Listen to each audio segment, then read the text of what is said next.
Live from New Delhi, you're watching DD India Live, India's voice to the world. I'm Tanvi Taneja, coming up in the next 30 minutes. India's cabinet accepts a one nation, one election proposal to hold national and state elections simultaneously in two phases with a common electoral roll. India's Finance Minister Nirmala Sitharaman launches NPS Vatsalya scheme meant for securing financial future of children. And death toll in Lebanon pager blasts rises to 12. Hezbollah vows to retaliate. Russia calls it act of hybrid war.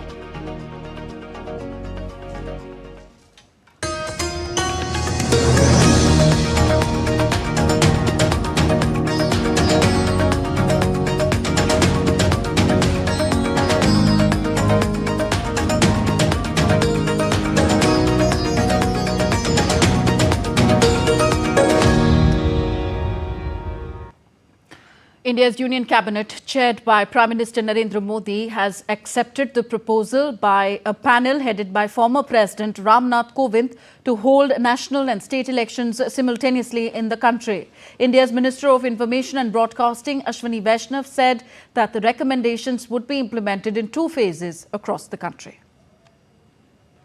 Extensive feedback से आया था कि there is a widespread support for simultaneous elections in the country. There is a widespread support for simultaneous elections in the country. इसीलिए NDA सरकार की cabinet ने आज सर्वसम्मति से इन रिकमेंडेशंस को एक्सेप्ट किया और इसका इम्प्लीमेंटेशन दो फेजेस में होगा, जैसा कि कमेटी के रिकमेंडेशंस में है. फर्स्ट फेज में लोकसभा और असेंबलीज के इलेक्शंस को साइमल्टेनियस कराने का प्रयास होगा और उसके सेकंड फेज में लोकल बॉडी इलेक्शन से जो है ग्राम पंचायत, जिला पंचायत, ब्लॉक में पंचायत समिति और जितने भी अर्बन लोकल बॉडीज हैं, चाहे म्यूनिसिपैलिटीज हो, चाहे म्यूनिसिपल कमिटीज हो, चाहे म्यूनिसिपल कॉरपोरेशन हो, उन सब के लोकल बॉडी इलेक्शंस को with in 100 days of general elections में करवाना, जिससे कि एक बार में सारे इलेक्शन का प्रोसेस कंप्लीट हो और फिर 5 साल तक सब के सब मेहनत करके देश के निर्माण में लगे.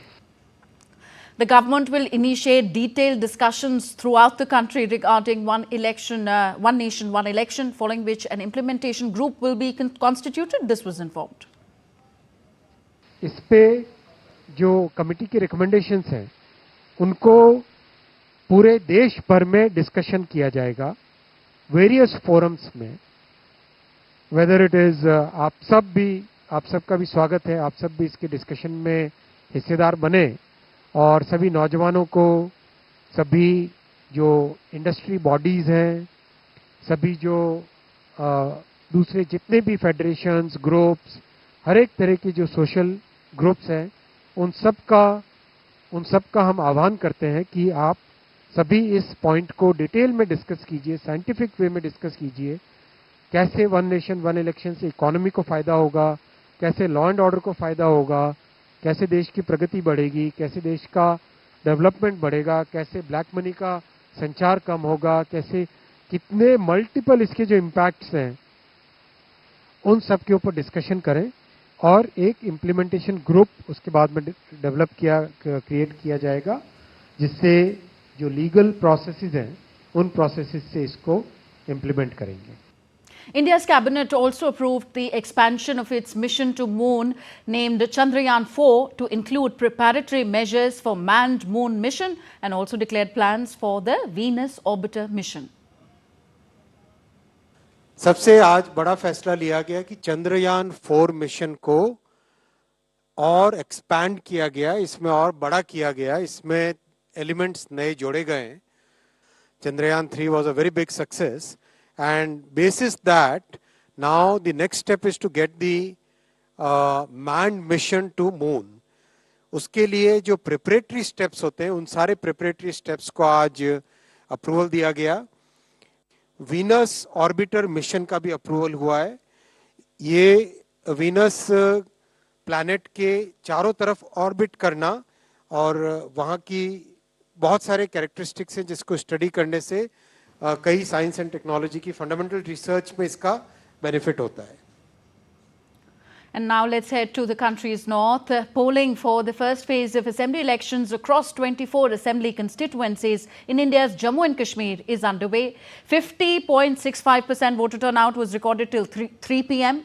Voting, which began at 7 a.m., will continue till 6 p.m. local time. This is the first election in the Union Territory after the abrogation of Article 370 of the Indian Constitution.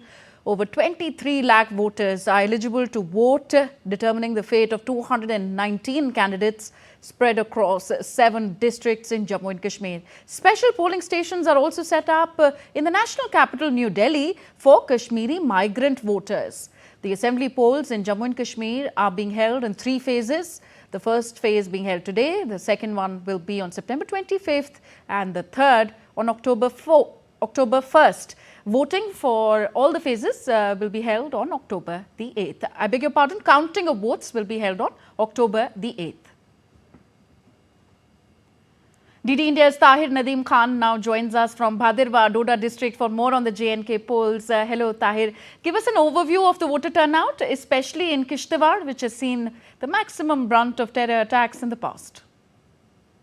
Well, Tanvi, this is unprecedented. The way in Kishtwar district polling is going on.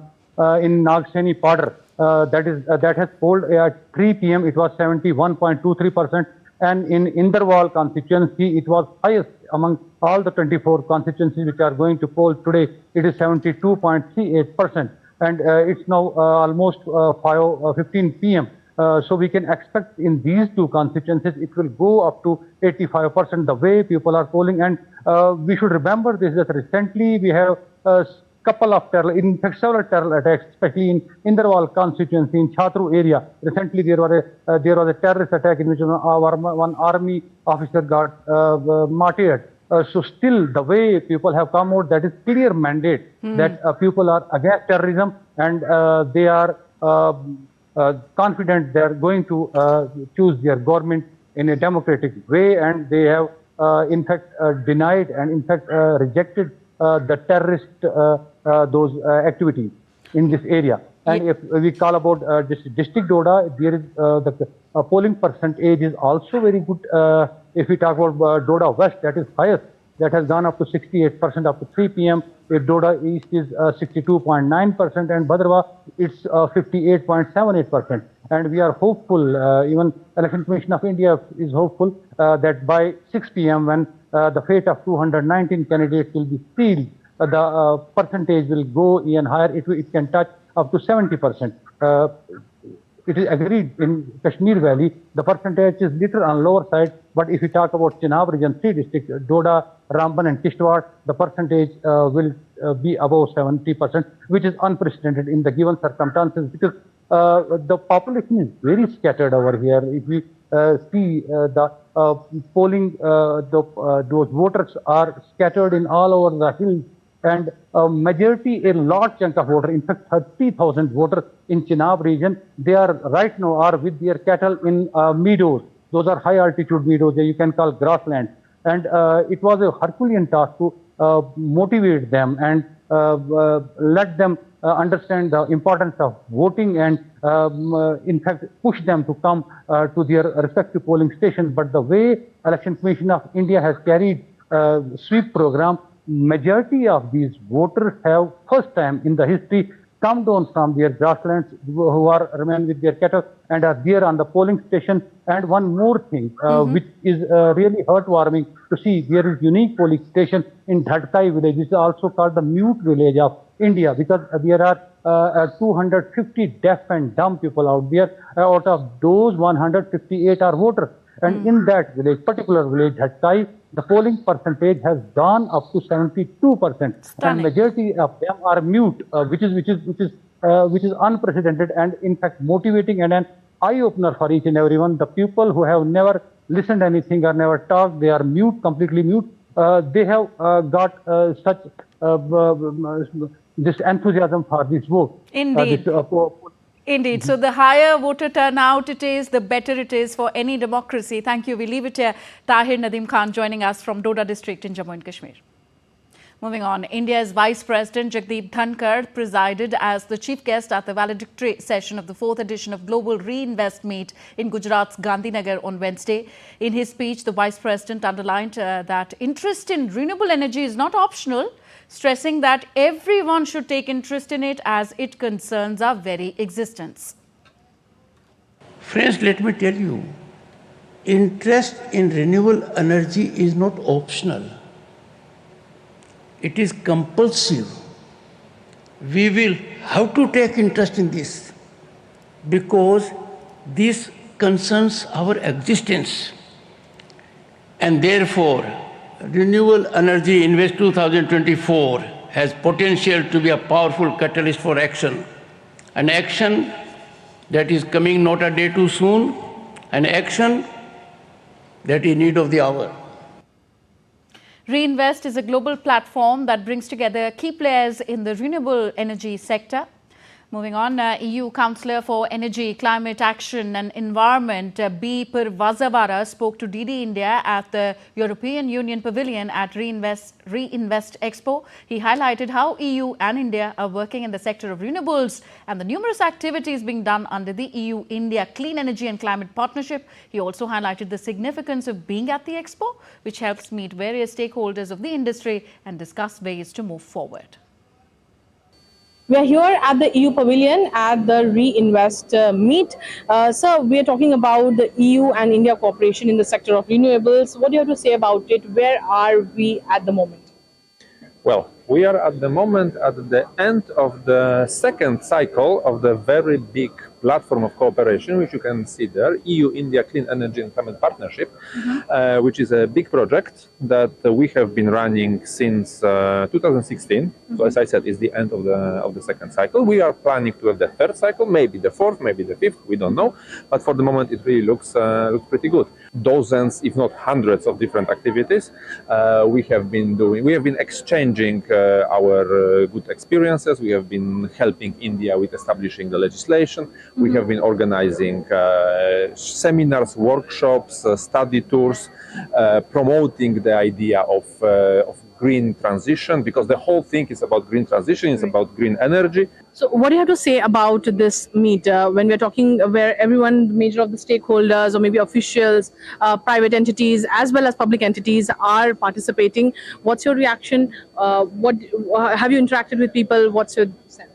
Yes, of course. It's my first time that I am here, because I have been here in India only for 1 year, but we have been already active also in this conference in the previous years. We are, of course, we cannot be absent from here because India is too important for us, and I think we are also pretty important for India in this sense.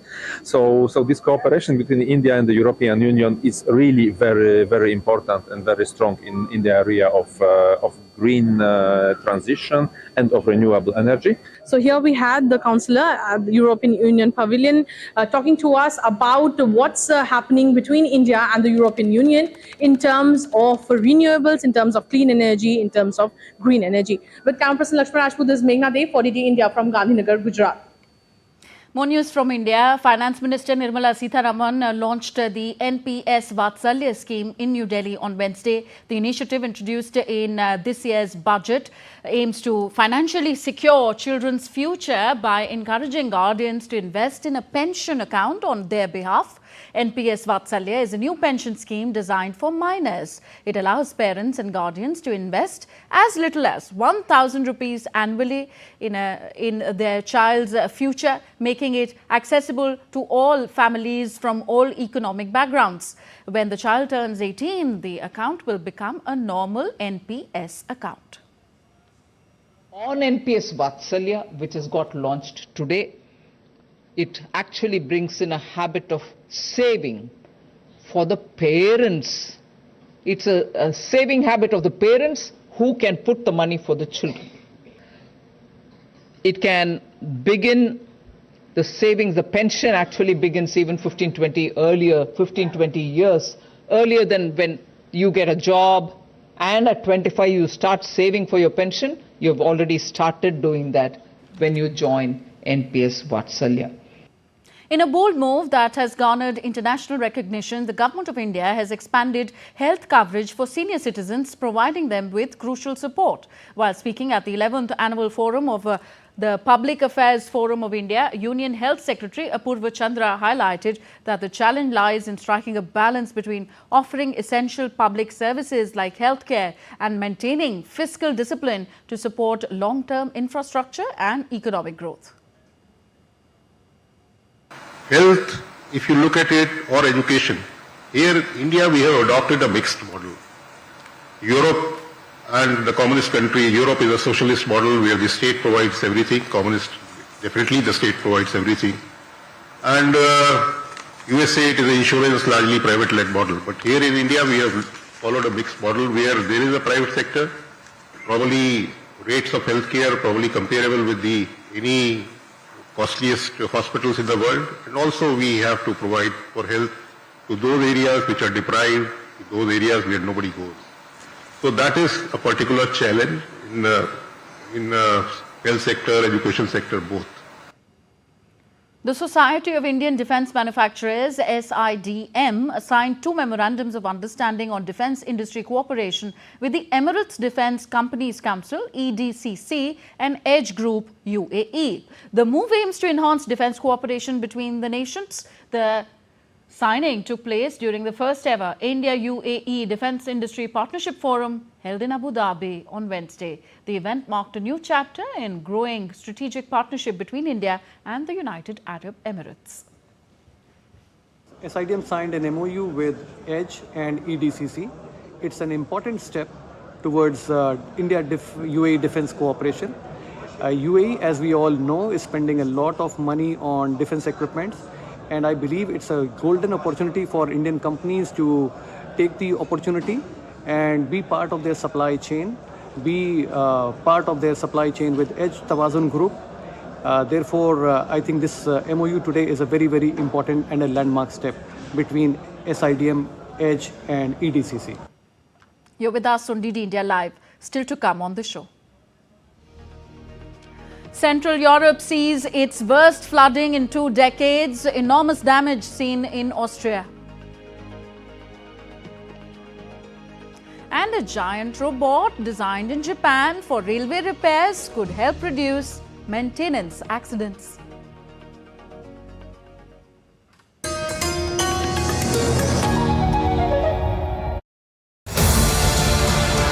This week on Defence Dynamics, we unravel the evolving contours of India's military diplomacy in an increasingly complex global landscape of geopolitics. What do we make out of joint multinational military exercises like Exercise Tarang Shakti, Malabar, Yudh Abhyas and Indira? What this actually means in terms of real geopolitics. We will also tell you how the military diplomacy works towards building a self-reliant indigenous defence industry for India and much more. This Wednesday at 8:30 PM IST only on DD India.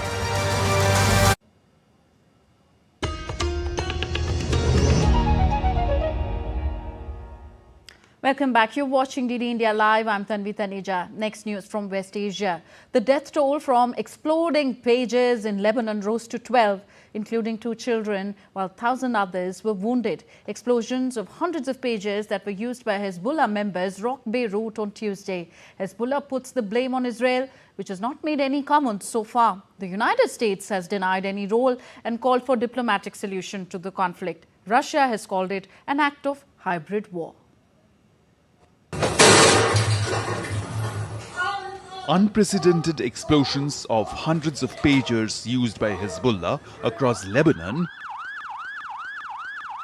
Iran's ambassador to Lebanon was among 2,800 other people who were wounded by the simultaneous blasts. Hospitals in Lebanon are coping with the aftermath of the pager blasts as casualties and those injured begin to rise. At one hospital in Beirut's southern suburbs, people were treated in a car park on tin mattresses. The group blamed Israel for this criminal aggression and vowed just retribution. There was no immediate comment from the Israeli military on the wave of explosions. Meanwhile, the Pentagon has denied any US involvement in the pager blasts in Lebanon. I can tell you to my knowledge, there's no U.S. involvement in this at all. Again, it's something that we're monitoring. The denial by US comes as Washington once again called for a diplomatic solution to tensions between Israel and Lebanon. It is in everyone's interest to resolve it quickly and diplomatically. So we continue to believe that there should be a diplomatic resolution to this, and so I will leave it there. And well, actually, I'll add, this is why the ceasefire negotiation is so important. This is why the hostage deal is so important. This is why the president and his administration has been working around the clock, 24 hours to get that done. Israeli military has said that senior commanders have held a situational review with a focus on preparedness in both offense and defense in all spheres. Israeli analysts say that the unprecedented nature of a recent operation targeting Hezbollah showcases a new strategic approach. I think the greatest achievement here is the confusion that it created among Hezbollah, the psychological damage among Hezbollah, and the fact that somebody can cause that much of a damage without even invading into Lebanon. The pagers used by Hezbollah members came from Taiwan as per a news report of the New York Times, with explosives packed in sometime before they arrived in Lebanon. Taiwan's Gold Apollo has denied that it made these pagers. None of the components in that product belong to us. Nothing was exported by us. Meanwhile, as tensions rise in West Asia, Lufthansa and Air France have suspended flights to Tel Aviv, Tehran and Beirut until Thursday. Bureau Report, DD India. On to Europe now. Harsh weather events are wreaking havoc across countries. Several people in Central and Eastern Europe have died in flooding caused by Storm Boris. The worst floods to hit Central Europe in at least 2 decades has left a trail of destruction from Romania to Poland, spreading mud and debris in towns, destroying bridges, submerging cars and leaving authorities and householders with a bill for damages that will run into billions of dollars. And to know more on how this is impacting Europe right now, we are joined by DW's Emily Leshner from Berlin. Hi, Emily. What more can you tell us about the flooding in Europe right now? Hi. Well, yeah, waves of heavy rainfall have caused flooding across Central Europe in Austria, Romania, Poland, the Czech Republic, as well as southern Germany, and other countries like Hungary, Croatia, Italy, and Slovakia are also bracing for flooding. More than 20 people so far reported to have died, and many more are currently unaccounted for. As you mentioned, bridges have been washed away, as well as roads. In Austria, a number of dams have broken, and authorities have said they're concerned about potential landslides in the mountainous regions. In the Czech Republic, people are being rescued by helicopter from their rooftops, and many have been left without power, without heat, and without hot water, right at a time when temperatures have recently dropped pretty significantly. Emily, is this the type of natural disaster we can expect to see happen more frequently and maybe with greater intensity due to climate change? Well, extreme rainfall is becoming more frequent and intense across Central Europe, as it is across much of the world. And climate scientists have been warning for years about the increased likelihood of extreme rainfall events like this one occurring as the planet warms. The storm does fit with the expectations of more extreme rainfall in a warming world, though it's not possible at this exact moment to know how much of a role climate change has played in the storm Boris. We do know that a warmer atmosphere holds more moisture, it leads to more intense rainfall. Warmer oceans also lead to more evaporation, feeding storm systems. And right now, the Mediterranean Sea, it reached its highest temperature on record this summer. And we also know that countries in the global south will be hit the hardest from these changes in the climate. And that's why industrialized countries like Germany are pledging billions of euros a year to the Green Climate Fund, which came out of the Paris Agreement as a way to help emerging economies better prepare themselves for climate catastrophes and to mitigate some of the impact. Emily Leshner in DW, thank you for those updates. And as we wind up this edition of DD India Live, let's take you to Japan, where a giant humanoid robot was put on display for visitors at the Japan Robot Week on Wednesday. The robot, named Jinky Type 0 version 2.0, has been designed by Japanese companies to reduce the risk of electrocution and related accidents for staff working on railway maintenance tasks.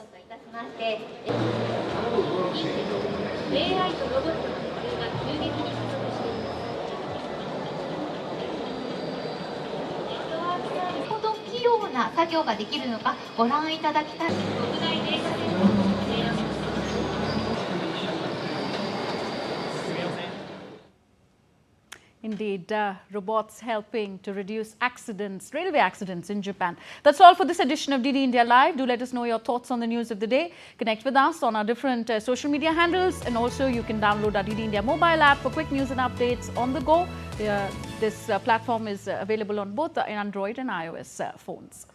We'll be back with more news as it breaks here on DD India. I'm Tanvi Taneja from my entire team here in New Delhi. Thank you for watching. Namaskar.